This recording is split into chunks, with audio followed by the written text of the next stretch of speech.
ইদানিং Russell's viper নিয়ে পুরো বাংলাদেশে আতঙ্ক ছড়িয়ে পড়েছে।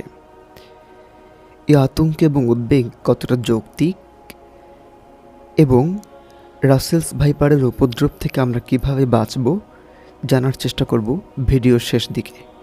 বাংলাদেশের বেশ কিছু জেলায় রাসেলস ভাইপার সাপ নিয়ে আতঙ্ক ছড়িয়ে পড়েছে। ফেসবুকে বিষয়টি নিয়ে অনেকে নানাভাবে উদ্বেগ প্রকাশ করছেন। অনেকে প্রচার করছেন যে সাপটি কামড় দিলে দ্রুত মানুষের মৃত্যু হয়। অনেকে বলছেন রাসেলস ভাইপার খুব দ্রুত বংশ বিস্তার করে, ফলে সহসা বাংলাদেশের গ্রামাঞ্চলে এই সাপের আধিক্য মানুষের জন্য হুমকি তৈরি করবে। প্রশ্ন হচ্ছে, রাসেলস ভাইপার নিয়ে যে মাত্রায় উদ্বেগ প্রকাশ করা হচ্ছে তা কতটা যৌক্তিক? সাপ গবেষক ও বিশেষজ্ঞরা বলছেন এই প্রজাতির সাপ কামড়ালে তারও চিকিৎসা আছে এবং সময় মতো চিকিৎসা নিতে পারলে মৃত্যু ঝুঁকি কমে আসে।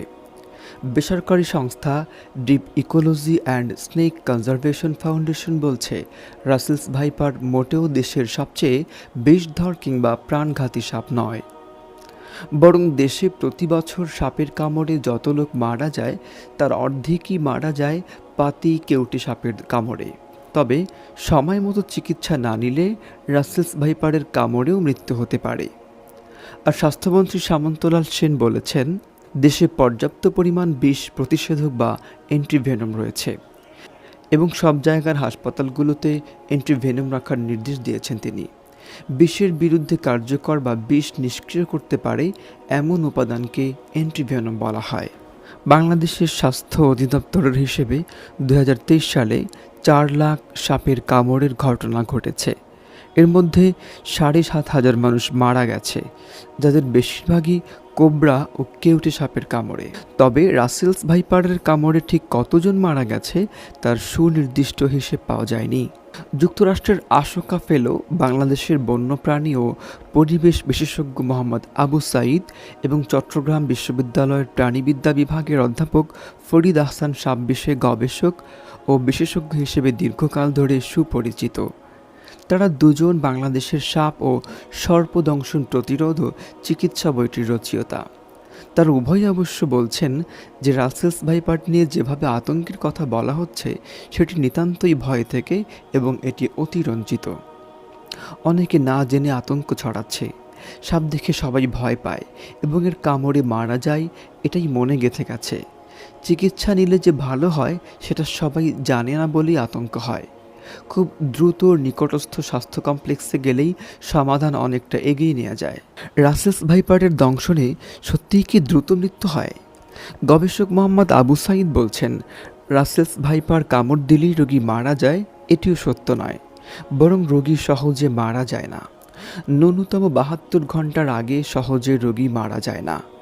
বাংলাদেশে এ সাপের কামড়ের পর 15 দিন পর্যন্ত বেঁচে ছিল এমন তথ্য আছে। বাংলাদেশ টক্সিকোলজি সোসাইটির সভাপতি ডাক্তার মোহাম্মদ আবুল ফয়েজ সাপের দংশন ও এর চিকিৎসা নিয়ে বই লিখেছেন। সেখানেও তিনি উল্লেখ করেছেন, গোখরা সাপের দংশনের গড় 8 ঘন্টা পর, কেউটে সাপের দংশনের গড় 18 ঘন্টা পর ও চন্দ্রবোরা সাপের দংশনের গড় 72 ঘন্টা বা 3 দিন পর রোগীর মৃত্যু হতে পারে। বেশিরভাগ ক্ষেত্রে এই সময়সীমার মধ্যে অ্যান্টিভেনম প্রয়োগ করা জরুরি। Deep ecology and snake conservation foundation বলছে, দেশের যেসব সাপের সাবকিউটেনাস মেডিয়ান লিথাল ডোজ জানা তাদের মধ্যে এটা 7ম। তাই রাসেলস ভাইপার দেশের সবচেয়ে বিষধর বা সবচেয়ে প্রাণঘাতী সাপ নয়। গবেষকরা বলছেন রাসেলস ভাইপার ভালো সাঁতার কাটে এবং এই সাপ একসাথে 3 থেকে 63টি পর্যন্ত বাচ্চা দিয়ে থাকে। এসব বাচ্চা 2 বছরে পরিপক্ক হয়। এদের গর্ভধারণকাল 6 মাস। এই সাপটি সাধারণত নিশাচর বা রাতে চলাচল করতে পছন্দ করে এবং মানুষের বাড়িঘর এলাকায় সাধারণত এরা থাকে না। থাকার জন্য ঝোপঝাড়, ফসলের গোলা কিংবা জমির বড় গর্ত এদের পছন্দ। অধ্যাপক ফরিদ আহসান বলছেন, এই সাপ যে পরিমাণ ইঁদুর খায় সেটি না হলে ফসল উৎপাদনেরই ক্ষতি হতো। ঘাস বনে ঝোপঝাড়ে এরা থাকে, তাই এইসব জায়গায় গেলে সাবধানতা অবলম্বন করা যেতে পারে। বড় লাঠি দিয়ে নাড়ালেই সাপ সরে যায়। কৃষকরা গামবুট পরলে এবং জমিতে নামার আগে লাঠি দিয়ে নাড়ালেই এরা সরে যাবে। তাই অপ্রয়োজনীয় আতঙ্কের কোনো কারণই নেই, তবে সতর্ক অবশ্যই থাকতে হবে। এবার আমরা জানব রাসেলস ভাইপারের উপদ্রব থেকে আমরা কিভাবে বেঁচে থাকব। রাসেলস ভাইপারের উপদ্রব থেকে বাঁচার জন্য কার্বলিক অ্যাসিড ব্যবহার করা যেতে পারে। এটি না পাওয়া গেলে এর বিকল্প হিসেবে যে সাবানে কার্বলিক অ্যাসিড রয়েছে সেই সাবান টুকরো টুকরো করে শোয়ার ঘরে ছড়িয়ে ছিটিয়ে রাখতে পারেন। সবচেয়ে ভালো ফল পেতে হলে কার্বলিক অ্যাসিড ব্যবহার করতে হবে। কার্বলিক অ্যাসিডযুক্ত সাবান পাওয়া না গেলে সজনে গাছের ডাল কেটে টুকরো টুকরো করে ঘরের চারদিকে রাখতে হবে। এতে সাপের উপদ্রব থেকে বাঁচা যাবে ইনশাআল্লাহ। সাপের উপদ্রব থেকে বাঁচার জন্য তিরমিজি শরীফে একটি দোয়া উদ্ধৃত হয়েছে। দোয়াটি হচ্ছে আউযু বিকালিমাতিল্লাহি তাম্মাতি মিন শাররি মা খালাক। আল্লাহ তাআলা আমাদের সকলকে হেফাজত করুন, আমিন।